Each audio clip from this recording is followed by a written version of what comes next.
Okay, students, so now I have all my leaves filled in. I'm gonna show you what to do in the bottom. Now we're gonna use our cool colors. So I'm gonna pick a green and a blue, and I'm going to color my background around my pile of leaves, and I'm gonna use a scribbling technique. See how I'm doing a scribble technique? I wanna be careful when I get close so I can do a little border, but then I'm gonna do a scribble technique to blend my blues and my greens together. Use a little white.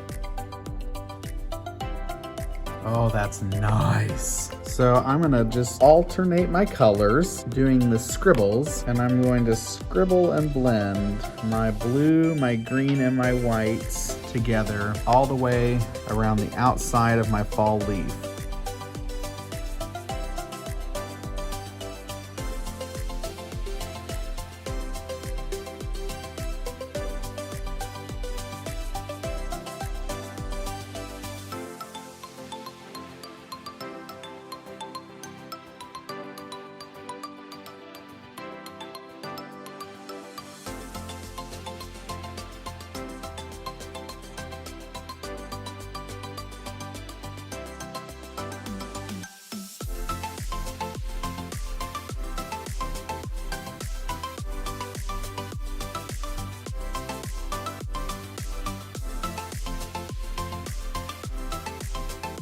All right,